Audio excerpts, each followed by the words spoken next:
This is the Andres Segovia Show. Hey everyone, it's Andres, and I'm coming at you with another video, one that I think a lot of us have been on the edge waiting for, because while a lot of us would love to see BlackBerry come back, there's really no hope of BlackBerry Limited themselves coming back. If anything, BlackBerry Limited, and I agree with Crackberry Kevin on this, they should rebrand themselves again, this time as Q&X, because that's really what they've been pushing, and let BlackBerry, the name, go to someone else, say Clicks, because they're building what looks to be the successor, the spiritual successor to BlackBerry, because it's being done by BlackBerry engineers and BlackBerry aficionados.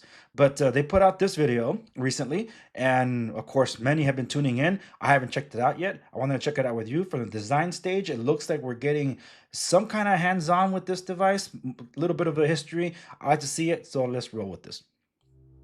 Creating something that was our own distinct icon was one of our priorities. We wanted something that could stand the test of time for this new modern way of communicating. In some ways, an icon is a symbol that speaks to an identity. If we would have brought BlackBerry forward and done something that had a resemblance to it, we would have been trying to adopt an identity that Clicks doesn't necessarily have.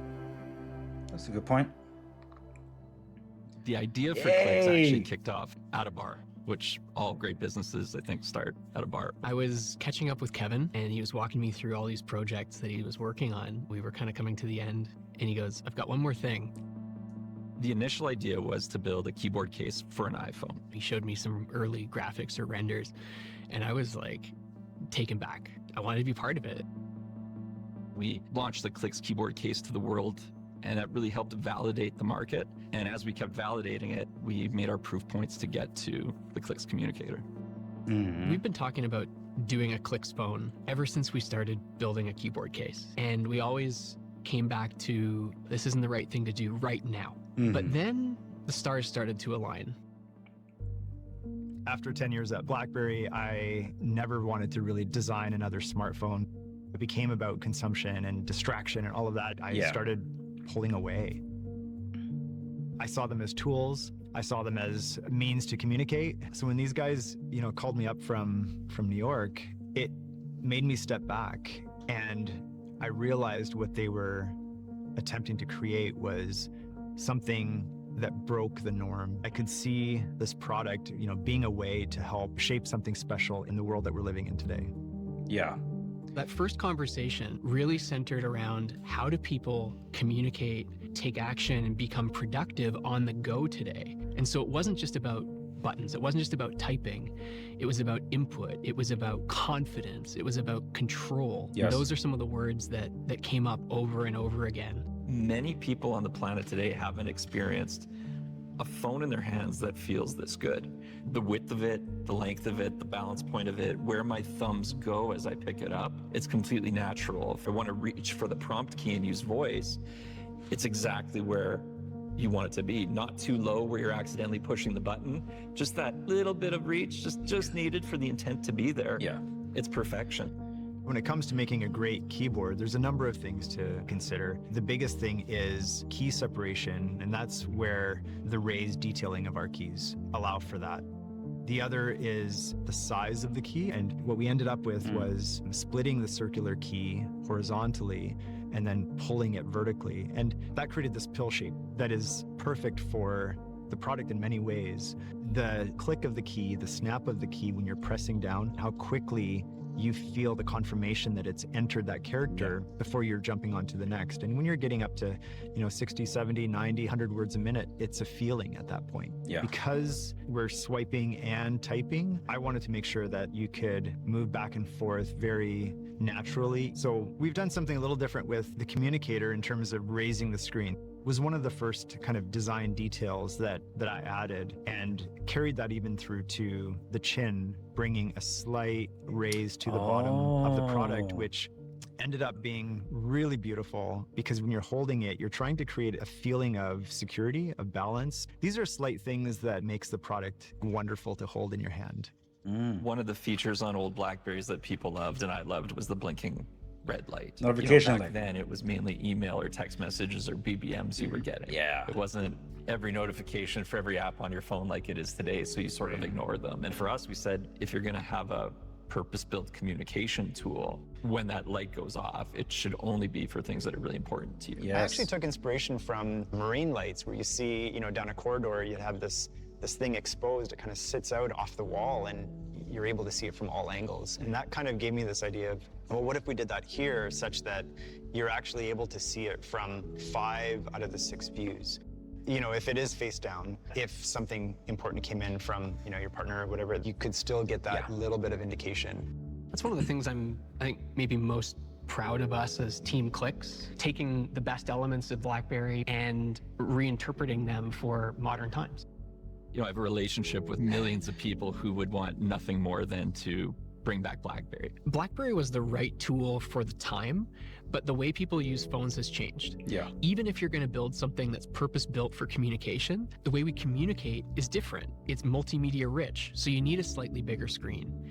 It requires you to not just type, but also talk. And so we needed something like the prompt key. We have built a really great DNA in the last 2-3 years around keys, the high contrast, color, personality, more the sneaker culture than business suits. If you think about BlackBerry, it was always black and chrome. That's not the world in 2026. No. 2026 is athletic leisure. It's pickleball after work. So if we were going to build a product that feels modernized, black and chrome would be out.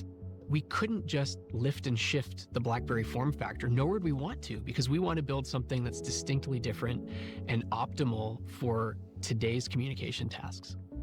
At every crossroads in this project, we asked ourselves, is this in support of helping people to communicate with confidence, take action, be efficient, save seconds, minutes, hours every time you pick it up, and let those answers guide what made it into the product and frankly what didn't, and being capable of saying no, that's not Communicator. We're actually creating something that has a legacy and its own point of view on design. It's amazing to be at this point where we're able to actually deliver on a vision without compromise. I think we're all realizing we're a little bit too addicted to our screens. We need to get back to prioritizing the real world and people again. And I think to be in a position where we can build cool stuff sets us up for a really interesting decade ahead. There's no team on the planet who is as passionate about building a product like this as Clicks is. We're sweating every detail. Everything matters because we want this to be absolutely perfect. Absolutely.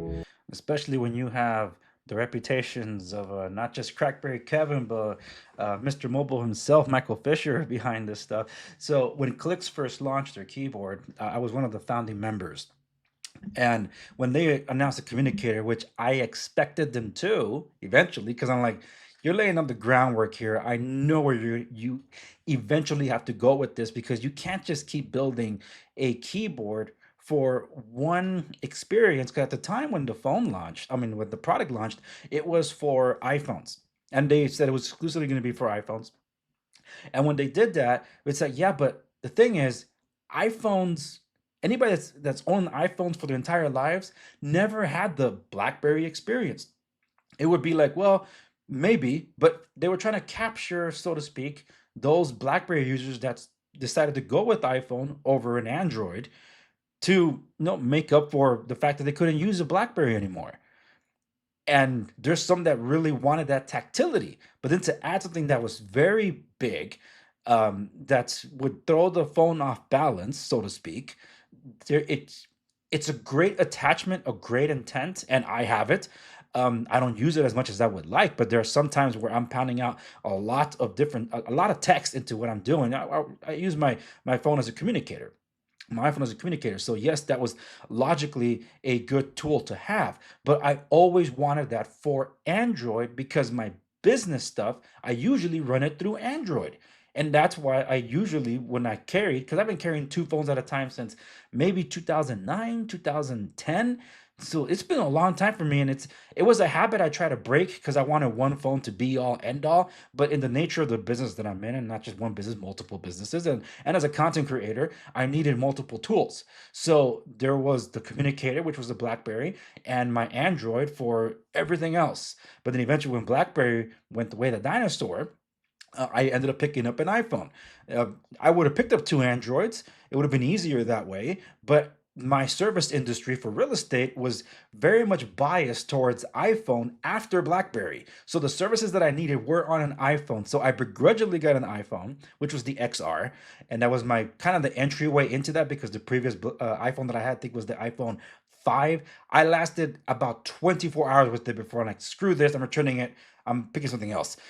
So the XR was the one that I held for more than 24 hours, and that was kind of like my gateway drug, so to speak, into iPhone, because the services that I started adopting were all tailor-made for iOS. Since then, some of them have gone cross-platforms, but the point is, I was always missing the tactility, that confidence that came with typing away on a physical keyboard. So I tried to repurpose some of my old Blackberries. They're running BlackBerry 10 OS, and then when the servers got turned off, that it sucks. So I couldn't use some of them anymore. But at least my fallback was the Amazon App Store. But then the Amazon App Store was shut down for everything else Android. It's only for Fire tablets and such. So now there's not even that as a fallback. So it really is a paperweight, especially in the United States when they're turning off certain services for cell phone carriers now technology. So now you can't even use the older devices unless you're in international places or other places that still have that technology. So it's like, dude, these things are just paperweights. So every now and then I'll just pick them up just like a clock away to see if I still have my muscle memory.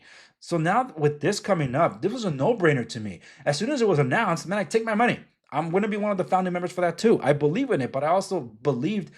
Well, I think I wasn't entirely believing it was more of a crowdfunding thing, but in my mind, I had to treat it as such because it is now May 18th as I record this, and we still haven't seen a working model. We got the design, the look of it. I like the insights. It's great. It's kind of building up the hype and such. But there are those of us that are still wanting to see. I want to see it work. So big questions that really stand out to me that need to be addressed are: is this going to be a Google device? Which, duh, it's going to be. It has to be.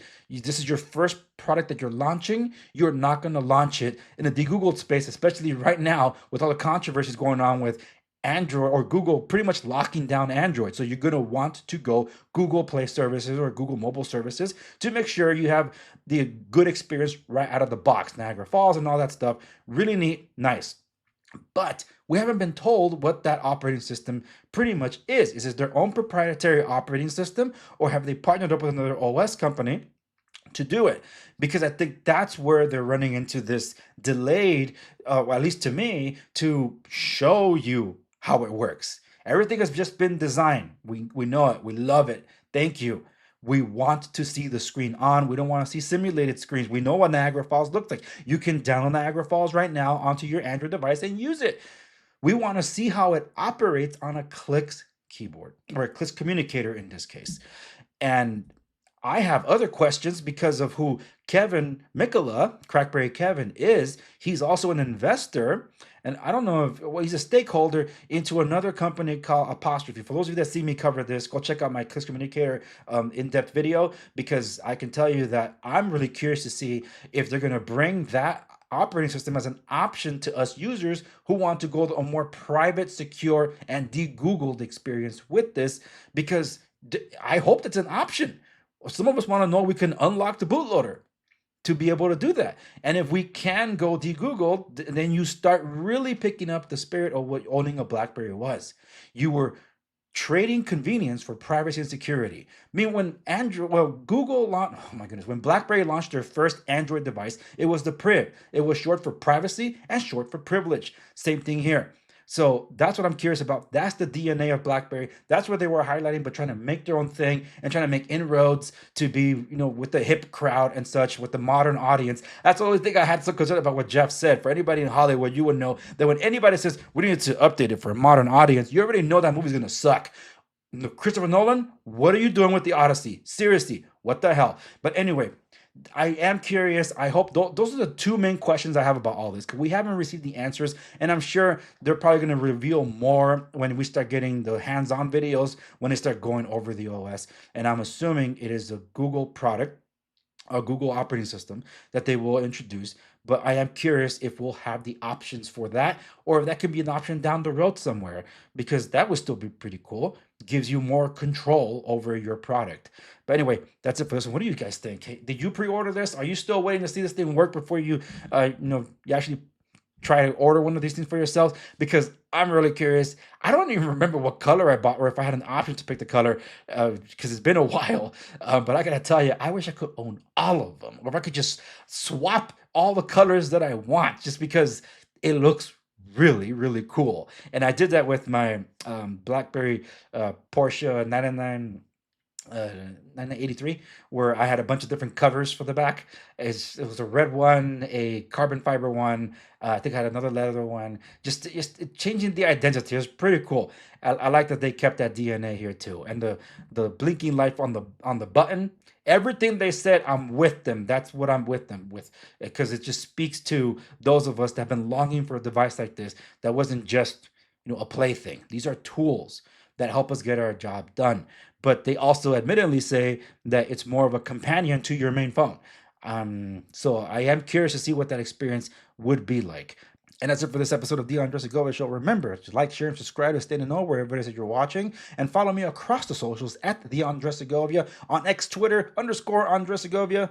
I'll see you in the next one.